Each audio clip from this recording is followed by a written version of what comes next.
How you guys doing today? Jason A. Kuhn here, giving you a Fight the Deception with Christian Perception news brief for June 2nd, 2014. All articles discussed today will be linked in full in the YouTube description box. We do have a lot of news today with a little time. We'll jump into it here at the NewYorkPost.com. The bizarre tale of America's last known POW. Sergeant Bo Bergdahl, the last known American POW, was freed after 5 years in captivity, an ordeal that began and ended in Afghanistan under a shroud of mystery. The Taliban turned over Bergdahl Saturday morning to U.S. Special Forces in exchange for 5 notorious Islamic militants who have been held at Guantanamo Bay and will be sent to Qatar, where they will stay for a year under the terms of the trade. At least one of the prisoners, ranking Taliban leader Qaharullah Karakhawa, had direct ties to Osama bin Laden. I know I didn't pronounce that right, but who can? Let's move on down here. Bergdahl's dream was to help Afghan villagers rebuild their lives and learn to defend themselves. His dad told the magazine, quote, "The whole coin thing," Bob explained, referring to America's strategy for counterinsurgency, quote, "We were given a fictitious picture, an artificially created picture of what we were doing in Afghanistan," unquote, the dad said. Bo Bergdahl would detail his disillusionment with the Afghanistan campaign in an email to his parents 3 days before he went missing. Quote, "I am sorry for everything here," he wrote. "These people need help, yet what they get is the most conceited country in the world telling them that they are nothing and that they are stupid," unquote. Bergdahl also complained about fellow soldiers.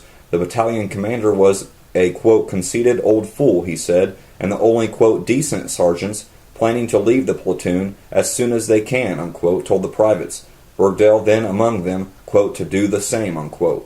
Quote, "I am ashamed to be an American, and the title of U.S. soldier is just a lie of fools," unquote. He concluded, "I am sorry for everything. The whore that is America is disgusting," unquote. Bob Bergdahl responded in an email, quote, "Obey your conscience," unquote. Wow. Let's move on here now to Salon.com. Revealed the NSA is harvesting millions of faces from photos shared online.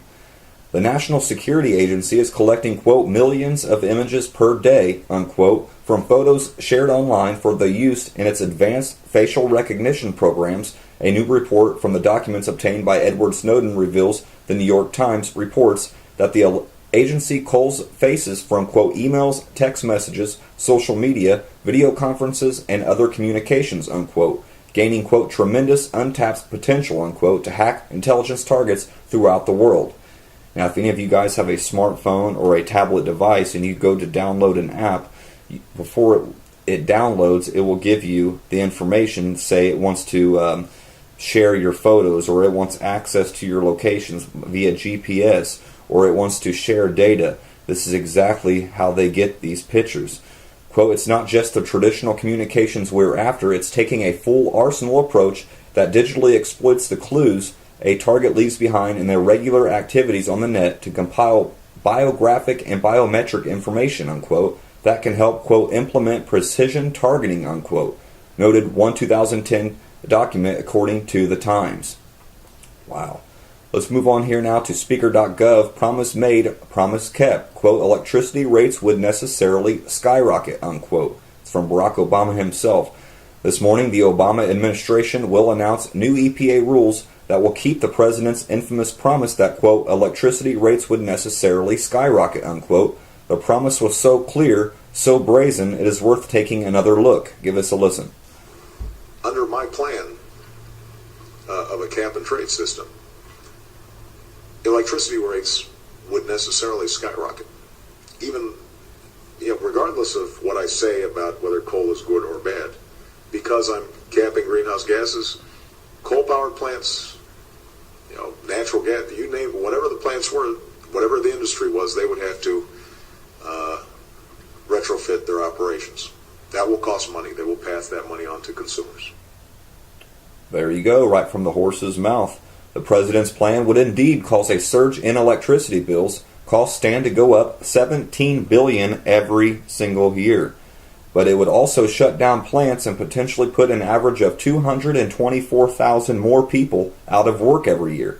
It's a sucker punch for families everywhere, paying more for just about everything in the president's fragile economy.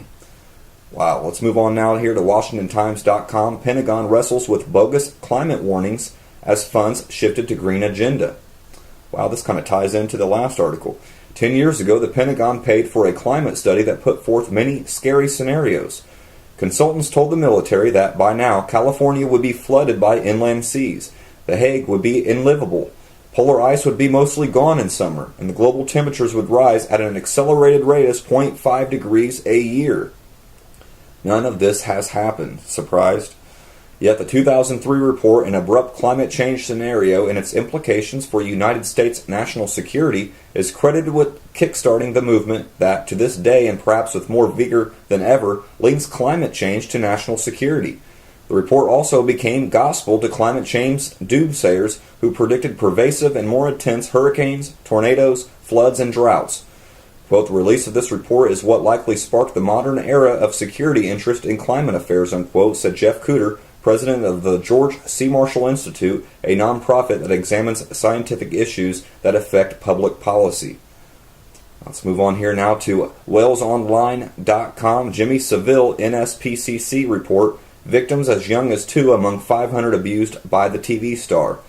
At least 500 victims as young as 2 years old were abused by the shamed television presenter Jimmy Savile during his reign as one of the country's most prolific sex offenders, new research shows. A study by the NSPCC, commissioned for BBC Panorama, reveals confidential documents examining the extent of Savile's offending and his unprecedented access to Broadmoor Hospital, where some of his abuse took place. The report said that the scale of Savile's offending inside Broadmoor is higher than previously thought, with Thames Valley Police having received 16 reports of abuse by him inside the special hospital. It also describes how some awestruck civil servants erroneously referred to the top of the pop's presenter as, quote, doctor, unquote, unaware of the trauma he was inflicting on some youngsters behind hospital doors. The figures show the most common age group of Savile's victims was 13 to 15, and the youngest alleged victim was just 2 years old. Wow. Let's move on now here to barbedwire.com. Teachers ready to hand out free condoms to 12-year-olds. 12-year-olds should be learning to do math and science, not being equipped to have premarital,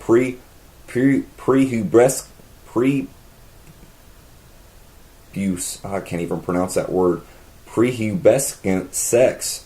Apparently, an Oregon school district disagrees. Wow, got tongue-tied. The Jarvis School District Board approved condom distribution to students who are in the 6th grade and up at the beginning of the 2014-2015 school year. Apparently, the motive is to curb teen pregnancy. KATU reports 9 girls got pregnant this year, about 5% of the girls in grades 6 through 12. Having the high school just 40 feet away may have something to do with it. Quote, the board has a small community to consider, unquote, said District Superintendent Rick Hensel. Quote, their decision was that making condoms available was going to be a positive thing for this community, albeit controversial, but a positive thing, unquote. Students will get free condoms from teachers, but not before talking to a nurse, counselor, or sex education teacher. Wow, let's move on now here to the last article of the day at HuffingtonPost.com by Pastor Rick Henderson, The False Promise of the Prosperity Gospel, Why I Called Out Joel Osteen and Joyce Meyer. I've been preaching for 20 years. Yesterday I did something that I have never done before in a sermon. I publicly called out false teachers and named them by name. I said, quote, if you listen to Joel Osteen and Joyce Meyer, if you take what they teach seriously, it will not be good for you. It will be detrimental to your long-term growth as a follower of Jesus. You can watch my full sermon here. Of course, this will be linked in the YouTube description box, so you can check out that full sermon. John Piper, in this article, does a great job of defining what the prosperity gospel is and why it is so sinister. You can also take a few minutes to watch this video of the critiques of Joyce Meyer and Joel Osteen by Pastor John Piper. Of course, again, it will be linked in the YouTube description box. You can check it out. Let's dig in here to Joyce Meyer and her false doctrine. Number 1, she teaches that Jesus literally stopped being the Son of God on the cross. Number 2, she teaches that Jesus went to hell and became the first born-again man.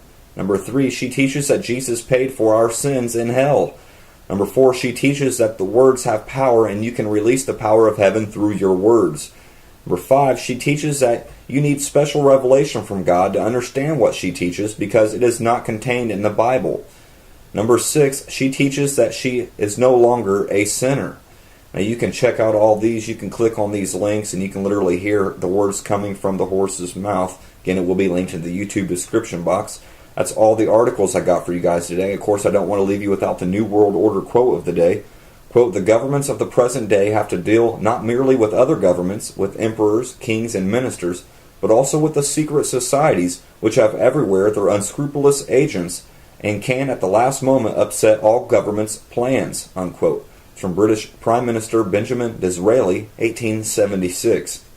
And of course, I don't want to leave you without the proverb of the day, Proverbs 29:25, King James only.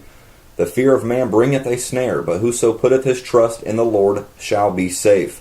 That's all the quotes, news, and articles I got for you guys today. I'll leave you off with the song that I brought you in on. This is by Bissell, titled Amazing.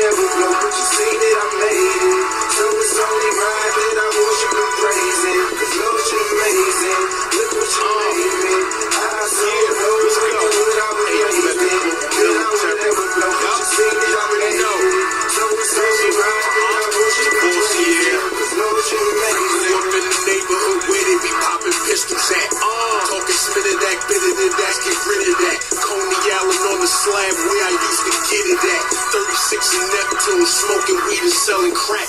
I'm busting down with rings and bagging up in dime pieces. The cops and fly sneakers trying to bag some dime pieces. Hit me on my people.